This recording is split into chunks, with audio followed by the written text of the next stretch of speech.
Ciao Juventini of the world, my name is Giuseppe, welcome back on the channel. I didn't digest personally the way how we lost yesterday. I hope that you are doing well after the first loss of 24-25 of Juventus, the first loss of Thiago Motta on the bench of Juve. Look, I didn't digest it. It's still here, the way how, but there are two things that are extremely worrying according to me, and I want to come back on that. Let me know if you agree with me on these two things or not. Much more than stats, I also want to enter the discussion about who is the one that we have to blame the most about yesterday. We'll speak about players, about individuals, we'll speak about the coach, we'll speak about a lot of things in today's video. And in a certain moment, I will also reveal you tactically how we lost the game. Because from the first whistle of the referee yesterday, we were dominated, we were outclassed. How did it happen? How is it possible that we had no reaction? And what should we have done yesterday to change the things, which Thiago Motta was not able to do? I'm asking you before starting to speak about the game of yesterday in the day after video to put a maximum of like, to continue to subscribe. You know how much you are supporting me when you are doing it. It costs you zero. I'm asking you because yesterday during the live we reached 34,302, I believe. And we went back this morning when I woke up to 34,298. So we lost like 3 or 4 Juventini of the world that gave up on the channel. I'm extremely sad about that. Really sad about that. Maybe they give up because they don't believe in the project Thiago Motta anymore or whatever. That's also something that I want to speak about in today's video. Anyway, if you can support me, that would be extremely appreciated. Now that we did the basics, ragazzi, we start with the good news. The good news, at least for one of us, is the renewal official of Mattia Perin. It was not a surprise because he already spoiled it in the press conference. 2027, I was extremely happy when I read that news today. Not that I was surprised, but I didn't know when it would have been communicated, if it was today or tomorrow. Well, today it's official. 2027 for, if we have to save one, the man of the match was Perin yesterday. Look, I will tell you even something even big, huge. Even if in the second half we conceded 2 more goals, like the one that cancelled or a penalty that was conceded, Perin would have been still the best of the match. But not only from Juve, from the entire match.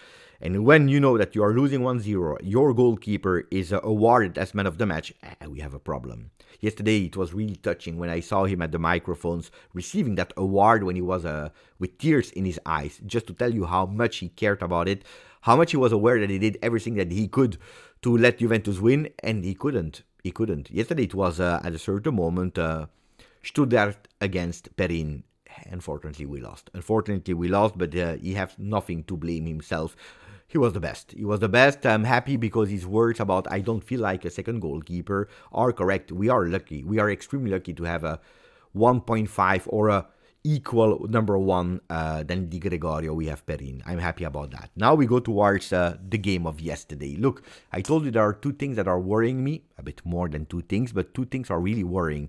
The first one is that if we go back in time, Thiago Motta said it publicly in front of microphones.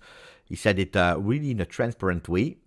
The objective of this season of Juventus is not to win every single game. So a loss would have happened this season. It's not realistic to think that Juventus will win 38 games from 38 in Serie A. All the games, I don't know how many, in Champions League and in the final, and winning the final, winning all the games in Coppa Italia, at a certain moment a draw or a loss can happen. So, of course, I want to win every single game. And of course, Thiago Motta wants to win them. And of course, the boys, they want to win all the games that we have. But realistically, this was not the objective of this season. He didn't speak about 4th spot. He didn't speak about 1st spot. He spoke about one thing. The real objective of today's video, of today's Juve, is one. It's the objective to compete with every single team that we are facing, that you are called Cagliari, Monza, Inter, Milan, Manchester City, Stuttgart, Leipzig, or whatever. The main objective of this season was to have that awareness that we can compete against every single team, because Juventus is strong, because Juventus is back to also put some fear in the opponents. Well, the thing that makes me the most angry was not the loss, of course. I'm pissed off because we lost. But it's actually that yesterday, I didn't see a team that was able to compete. From the first whistle until the triple whistle, I didn't see a team that was aware that they could compete in our home with our full stadium, sold out stadium. It didn't happen in the first minutes, but also no reaction happened. a team that even when they came back from the locker rooms, they were not aware that they could compete. Even with all the signs of the destiny, the post that is saving us, Perin that is saving us multiple times, a goal cancelled, the penalty saved. Even with all these signs, we were not aware that we could compete, that the gods of football were in a way next to us, and that they were supporting Juve yesterday. Well, we were not, and that's worrying. The second thing that is really worrying, according to me, is that we have a new benchmark. Because if until yesterday, people were saying Juventus, they find difficulties against low block teams. When the teams, especially in Serie A, they are all defending, they are really low. Juventus, they have difficulties to score, to build, to go into that last third and to create something to go on target. And that's why we did it 0-0 against Roma, Empoli, Napoli, for example. But now we have a new benchmark. It's not only against the low block teams that Juventus goes in difficulty, because yesterday Stuttgart was everything but low block. They played high block, extremely high block. And we lost, we went in total difficulty. So we have now a new benchmark that will get in the ideas, in the mind of all our opponent. If until today they were staying in the back, especially in Serie A, well, we have another vision now from teams that say, oh, maybe we can even attack this Juventus. So Juventus, they need to digest it immediately, the loss of yesterday, and Thiago Motta will have to find solutions, because otherwise we go in total difficulty. Look, the first pages, I go really fast through it. Today it's more my opinion than the papers. They were speaking about Milan in Gazzetta dello Sport, and then they are saying "Aia Juve" because yesterday, that's the best description. "Aia Juve," because we hurt ourselves. Not only Tutto Sport is saying "Motta, questa è brutta." Motta, this one is ugly because it's ugly. It's really ugly. Yesterday, I saw also people starting words like humiliated, etc., etc. That, according to me, it's a bit exaggerated. But we already spoke about it yesterday in the live, so I don't want to repeat myself. But yesterday it was really ugly. It was really ugly. We were outsmarted, outclassed, outplayed. Yeah, yesterday we were really, really, really, really bad. Messa sotto. That's the title of Corriere dello Sport. And we were put down.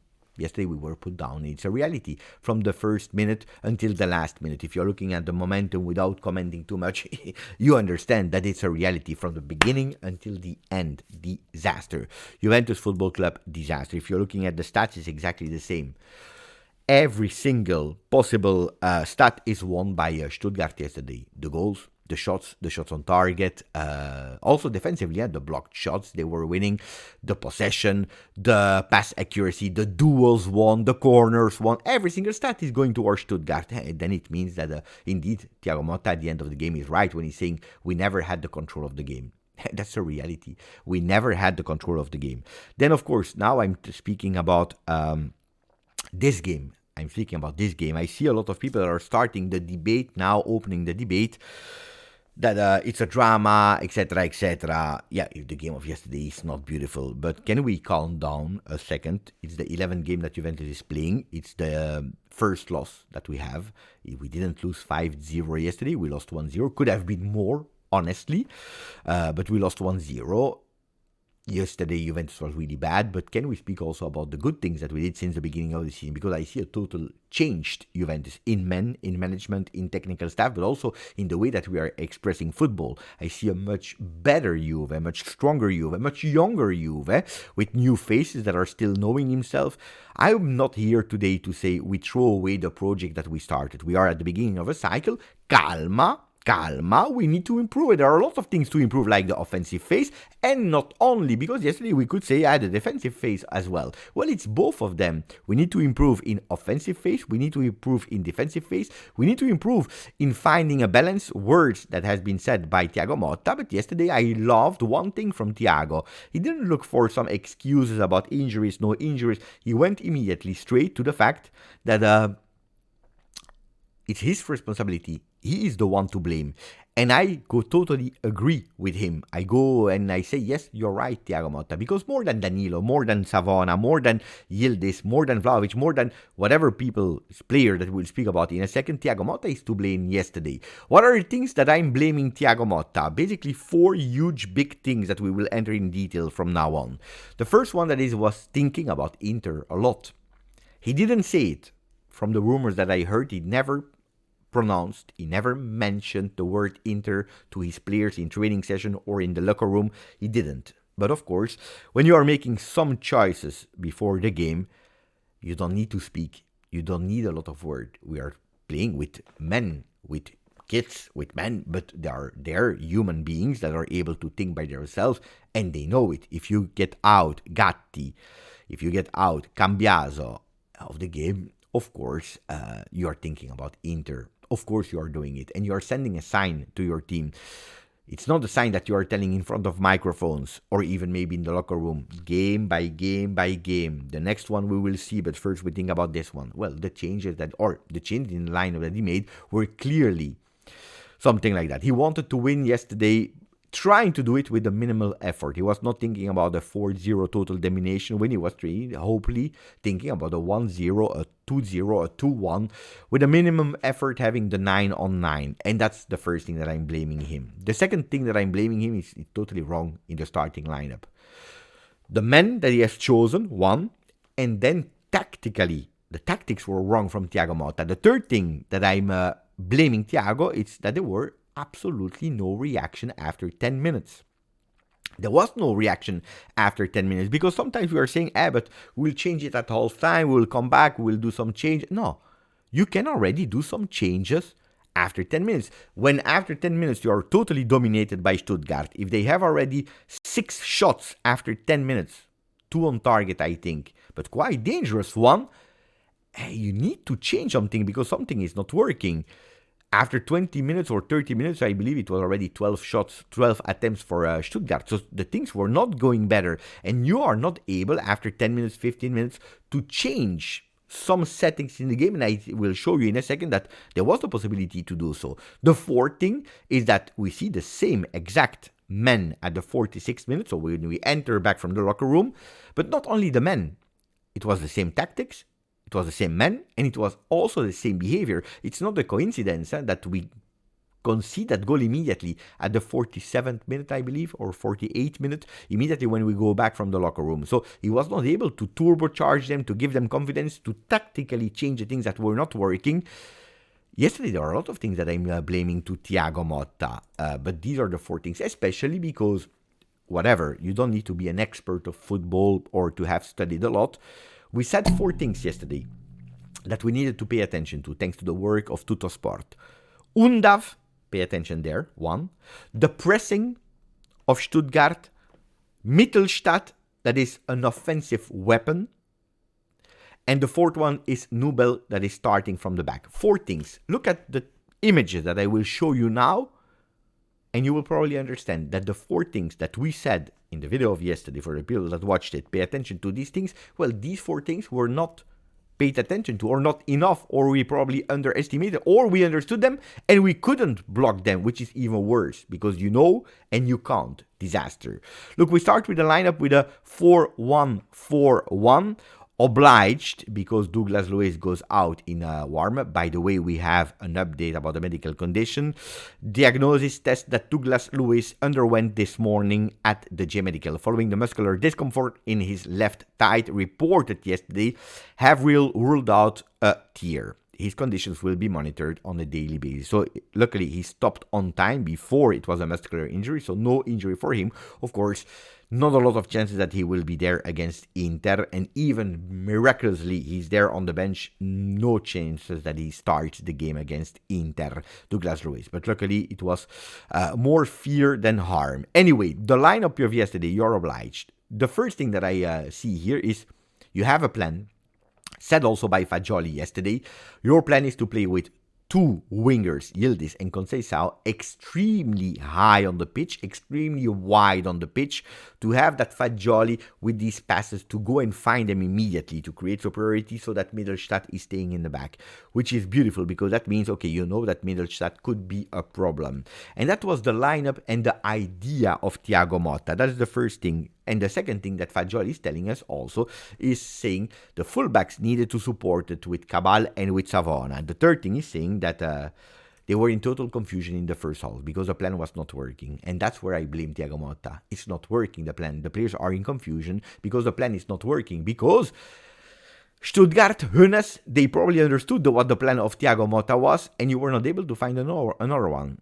So, what is happening? That's the first thing that I'm blaming. I'm blaming also the fact that a lot of criticism are going towards Savona. But if you are looking there, Savona is to blame. He didn't play a great game. He will have a really bad rating in Gazzetta dello Sport, in Tuttosport correctly. But a lot of people are, I think, going too harsh on him because the performance that he's doing yesterday is partially, if not big part, to blame to Thiago Motta. Because you know already that Mittelstadt will go up with leveling going up as well. They will have superiority there. If you decide to play with Savona and his backup, his support to help him out if things are going wrong is Conceição, you have a problem. Because or it's working that Conceição is pushing, keeping Mittelstadt in the back. If it's not working, you lose because you are 2 against 1. And even if Conceição comes back, he's not the one that will support him. On top of that, you put the Weston McKennie that we know was probably at 20% of his physical condition. Yesterday, if you saw him, he was unable to win any contrast, any duel, not because of the player, but because of his physical condition. So also there, he judged wrongly the minutes that McKennie had in his leg, and on top of that, what he was able to offer in an aggressive game as yesterday. And you see that triangle there that we lost in advance, and you keep Savona totally alone. That's a really big problem that I think Thiago Motta yesterday didn't. We knew that the construction, the build-up could have started from the back with Nubel. Well, that's what we saw yesterday because they were playing with 3 men in defense.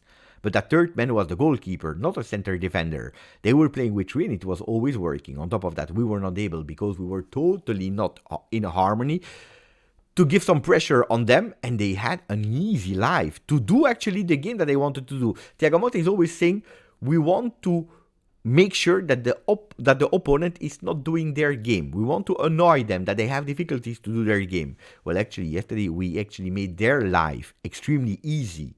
We did their life easy by not pressing them, let them start, and winning 1 man, that is the goalkeeper there in the center of the defense. Something else that didn't work out yesterday, Danilo yesterday, they knew. In the first minute, you see that they have a big pressure on Kalulu, and he couldn't start back from with the ball.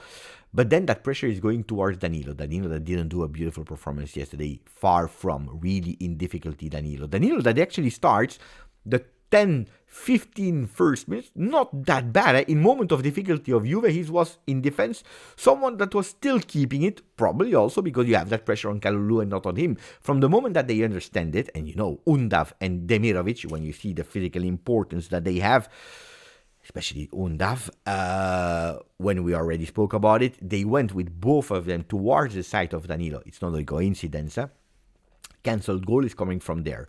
The post is going from there. The penalty coast is going from that side because they knew it. And the one that actually had to stop with the idea of football that he had in mind before the game was Fagioli to give some support there.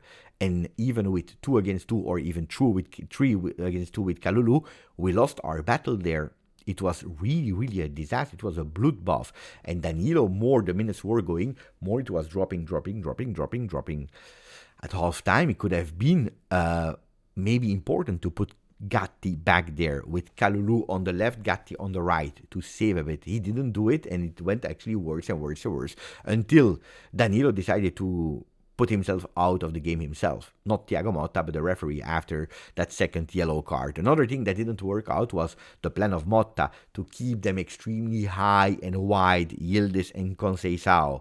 Well, they were, but they were never visible. Why? Because tactically, masterclass from Stuttgart, not only aggressivity, not only intensity, not only pressing, but also tactically it was a masterclass. Look at the triangles, how they closed without going man-marking them, how they closed the possible passes to Yildiz and to Conceição. Conceição received a bit more balls, but every time that he had the ball, boom, they went on him and they killed him. That was probably also one of the request of the coaches, and there I want to blame the players and not Thiago Motta. The players, they didn't protest. They don't defend our boy. Guys, it's not normal that in the first 15 minutes he went 3 times down after some tackles, after some knocks. You need to protect our boy, because otherwise he will feel himself alone against the world, and that's not something that we need to do as a cohesive team. So problems there. And then Dusan Vlahovic. You know, Dusan Vlahovic, I didn't blame him yesterday, and I don't want to blame him today. He was never served. He received 0 pass. There were never some. He was not involved into the game, not because of himself, but because of ourselves. Because our 3 midfielders, Thuram, Fagioli, and McKennie, they were taking care of the defensive phase, and there were absolutely no passes line for Vlahovic.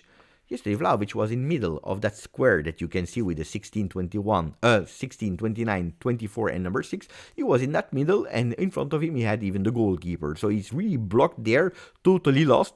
I understand the change of Thiago Motta at a certain moment, saying it's not working. We are not able to serve him, not because he played bad, but because we are playing bad and we are not able to find him. So he's there, he's a man less that we have on the field. Let's get him out and trying another solution. He was not thinking about Inter in that moment. He was thinking about the fact that Dusan Vlahovic was invisible because of the 10 other men, not because of Dusan. But that was not working at all. That was a really huge problem. Then on top of that, you have, I think, Thiago Motta to blame, because when you lose Douglas Luiz, you can't put Thuram and ask him to do a one-on-one, because you keep the same plan with your 10 men and you actually put Thuram instead of Douglas Luiz. But Thuram is a total different player. I think that you needed to adapt. Thuram should have yesterday take the spot of Fagioli and not the spot of Douglas Luiz. And Fagioli should have gone a bit more up, which would have been already totally different. Another thing that he could have done, and that probably, I don't know if you will agree with me or not, but after the 10 minutes where we are totally suffocated, what can you do? Well, you can do this from the starting lineup without any change, because at the 10th minute, don't do any changes. But that's what you could have done easily, tactically, to help a bit. Weston McKennie, without changing him, you put him on the right side of the field to give a bit of support to Savona.